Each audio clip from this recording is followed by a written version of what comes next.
Hello, my name is Lindsay Schaefer, and I wanted to catch up with everybody in regards to several books that I recently wrote and published called The Missing. They're mainly government-oriented books. One is called The Missing, and one is called Imperium Conflictus. Both books talk about my daughter being kidnapped and child human trafficked. And I wanted to touch base on both of these books since my last podcast video with Mary Ann Petrie. It was Slam the Gravel on January 16th, 2026. So I just wanted to touch base and talk more in depth again about both of my books for The Missing and Imperium Conflictus, because I don't feel like I really said enough that both of those books are about. And I feel the need to get everything out in the public and in the open about both of those books in regards to what's happened to my daughter and where my daughter's at today. And feeling like where my daughter was placed at is a kidnapping, and it's not 100% legal. It's not 100% legit. It's adoption fraud, and it's pretty much avoided adoption after I pretty much explain everything in a few minutes. So I want to touch base with everybody on my book, The Missing, on my book, Imperium Conflictus, and then I want to talk about a bunch of other books that I just published recently to the general public in regards to kid books. So I am now a children's author and writer for 7 different children books that I'm really excited about. So I was on Slam the Gravel with Mary Ann Petrie on January 16th, 2026. My daughter was taken out of the state of Colorado on October 16th, 2015. And the reason why I know for a fact that my daughter was taken out October 16th, 2015 is because I received an email document letter from Megan Scott, who was the baby's guardian ad litem attorney, my daughter's guardian ad litem attorney, saying that my daughter was getting taken out of the state of Colorado that day on October 16th, 2015.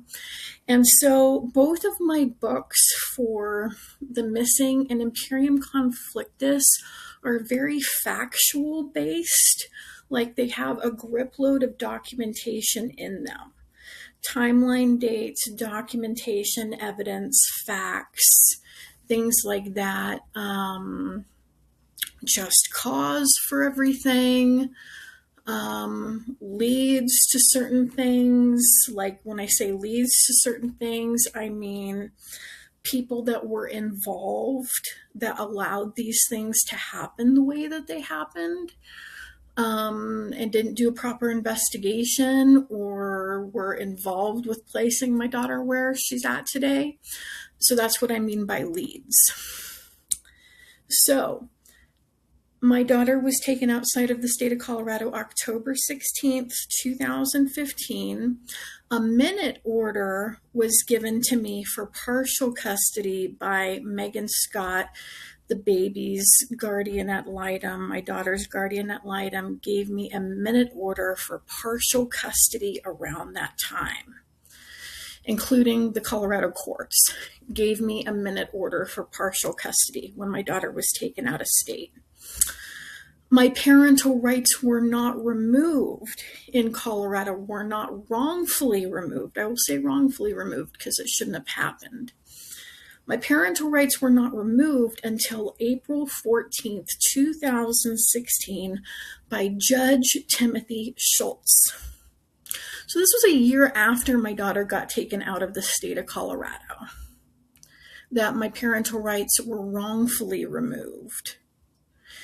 And it was at a time that I still had a court minute order that I put into my book, The Missing, saying that I had partial custody of my daughter.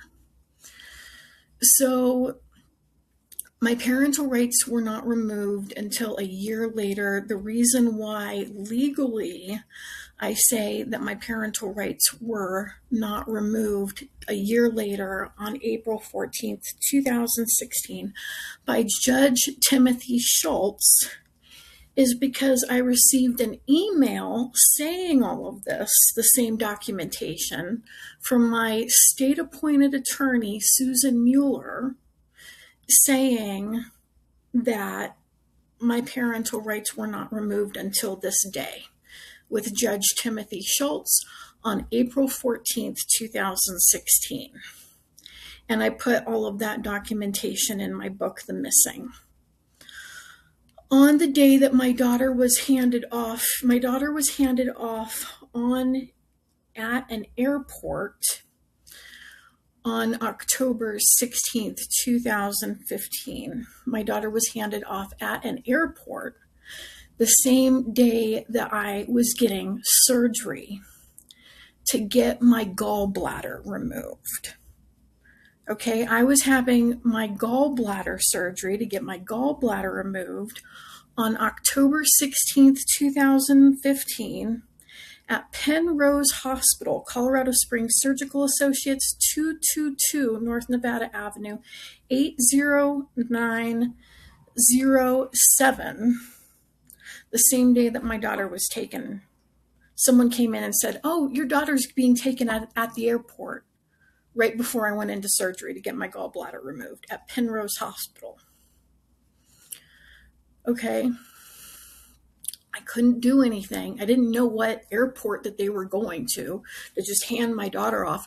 My daughter was handed off to my ex-husband's side of the family, distant cousin relatives that I've never met, my family's never met, my ex-husband's side of the family's never met them until CPS and Candace White brought them out to Colorado for whatever Candace White wanted. None of us ever knew or heard about them. Okay, they were handed off at the airport the same day that I was getting my gallbladder removed. Okay, and when I was getting my gallbladder removed, when they brought her to the airport, I did not give anyone a copy of my daughter's state ID, social security card, birth certificate. So my question to everybody is, how was she able to board a plane on October 16th, 2015, when I withheld that documentation from Candace White? I told her I'm not going to give it to her because I knew the family that she was handing my daughter off to has a criminal background and are considered dangerous people because they were related to Drew and Elizabeth Garcia that me and my ex-husband fled from back in Washington. Curtis and Melissa Baggett are related to Curtis and Melissa Baggett are related to Drew and Elizabeth Garcia that me and my ex fled from, that we were in danger from back in Washington. And that's who Candace White, the one that I believe kidnapped and child human trafficked my daughter, handed my daughter off at the airport to. Okay? So, she handed my daughter off to these people at the airport. I don't know how she got aboard the airplane or went through security without having proper identification.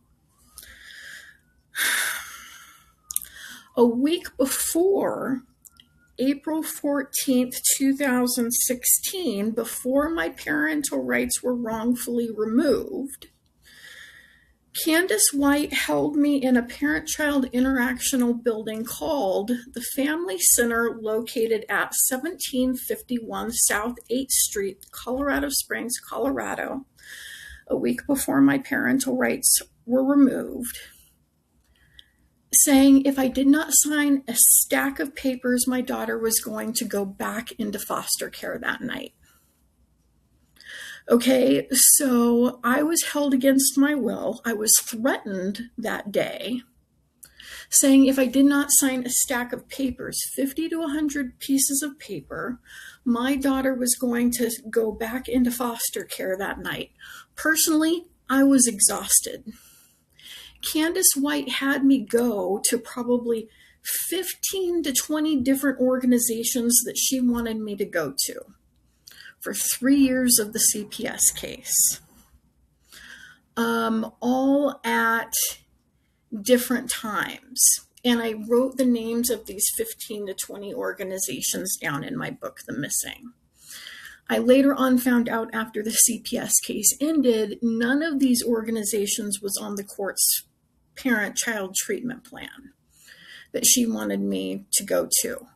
So when she had me sign a stack of papers, I thought that what I was signing was more stupid and ridiculous programs that she wanted me to do. But not only did she want me to just go do all of those programs, she also wanted me to hold down an apartment, to put my daughter in daycare, to go see mental health counseling, and not just me go see mental health counseling, have my ex-husband go see mental health counseling when she didn't know anything about us. She didn't know our background.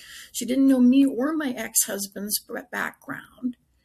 She didn't know anything about us when she first met us, when the CPS case opened. So she held me against my will. She threatened me. She said, sign these stack of papers, otherwise your daughter's going back into foster care. I was tired and exhausted from all of the programs that she had me do.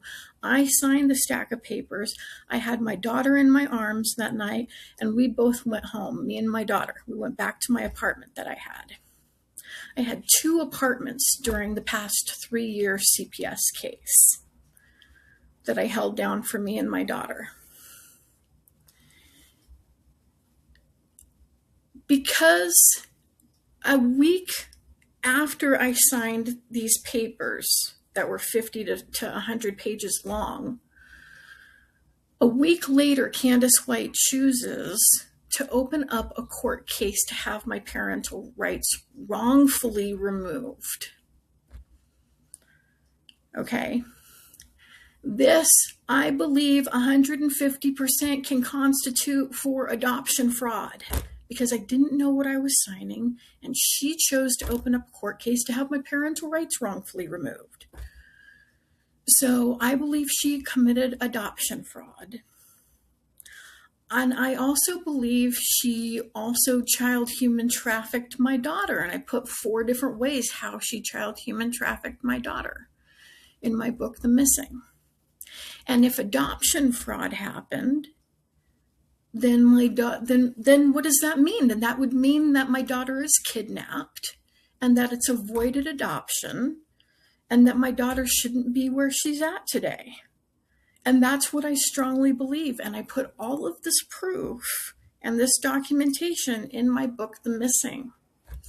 And the reason why I'm making this into a book today, for everyone to observe, in hopes that an investigation gets properly conducted, and in hopes that someone actually physically does something for the greater good behind this whole thing, is because I feel like nobody has done a proper investigation regarding any of this.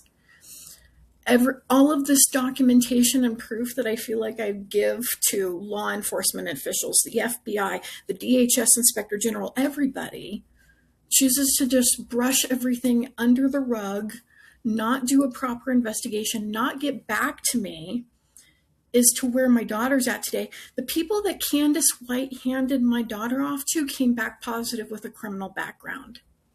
Candace White also, by the way, came back positive with a criminal background. It doesn't make any sense where my daughter's at. And instead of anybody helping me and looking at the facts and the timelines and all of the documentation and the evidence and everything that I've presented to everybody, everyone sweeps everything in under the rug. Nobody looks at anything. If they do look at anything, it's just stacked on a table or a desk somewhere, everything swept under the rug. Nobody ever gets back to me. I'm left in the dark for my daughter's safety. And I'm left in the dark for my daughter's safety. worried about if my daughter's okay or if she's getting harmed behind closed doors every single day, because nobody wants to do a proper investigation or place my daughter back with my side of the family. My daughter today is with a family that has a criminal background. My daughter's with a family that also posted what I believe is photos of my daughter and their own children near guns and weaponry. Shouldn't me and my daughter deserve a proper investigation? Shouldn't we? That's why I wrote a book about everything. That's why I wrote a book about all of this stuff. And then my second book, Imperium Conflictus, that also talks about how my daughter was kidnapped, also talks about my disability case in Colorado and my spousal support case in Colorado that I have been trying to get on in Colorado for 14 years. 14 years, since 2014. I've been trying to get on spousal support and disability, get denied for every little thing, regardless of what documentation and proof that I give to anybody in Colorado. I just keep getting denied, left to right, for that. And I feel like my second book, Imperium Conflictus,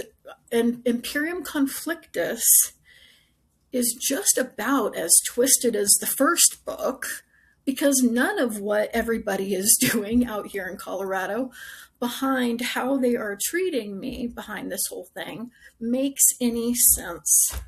The whole thing doesn't make any sense. And that's why I'm turning everything into a book and I'm publishing it, because nobody's doing anything. Not the right people are doing anything. Nobody is properly doing anything. And I feel like everybody should be doing something about it.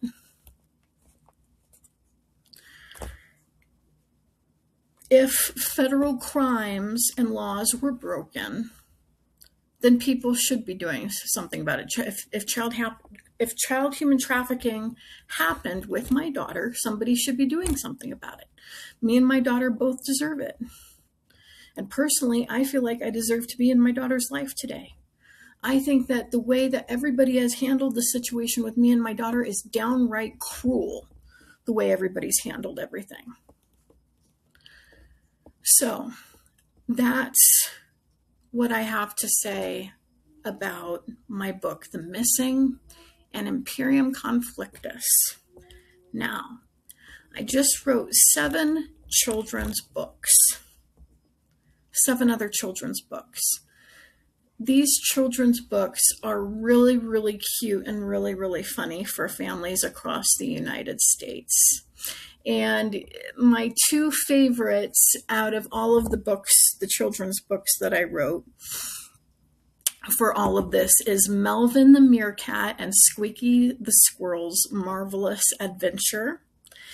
And then Bella Ballerina and Her Magical Slippers is my other favorite children's book that I wrote, and they're both extremely cute stories for families and children.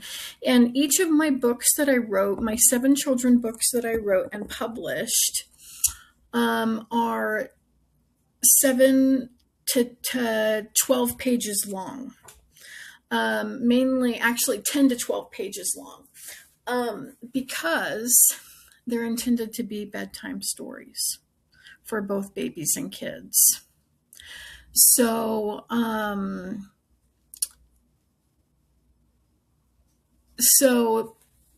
Melvin the Meerkat and Squeaky the Squirrel's Marvelous Adventure, they find a hidden treasure map, and they both grew up together, because Melvin the Meerkat grew up in a desert-like area, and Squeaky the Squirrel grew up in a forest-type area. So forest and desert kind of meet each other in the middle. And so they grew up together when they were little, and they go on a treasure hunt together. And they get separated along the way, but you're going to have to read the book to find out if they find each other towards the end of the story. But it's really, really funny and cute. And so is the Bella Ballerina and her magical slippers, because that book, she puts on her magical slippers that she finds outside, and she gives a bunch of really funny and cute things all around town. And she's like a little baby girl elephant with a purple tutu, purple bow in her hair and on her head. And she does all of this really funny stuff all around town. And I had a fun, good time writing those children's books. And I think it will make a lot of families and babies and children very happy, reading each of those books. And I hope that I could write a lot more books and stories in the future. I'm going to mainly focus on investigative type books is what I'd like to do. But I'm going to provide a link below this video that has a link to all of my books in case anyone's interested. But each of my children's books are really, really funny and really, really cute when you all read them. So thank you for listening to me today and hearing me out about what my books are all about. And I hope that you all have a rest of the amazing day. Bye-bye.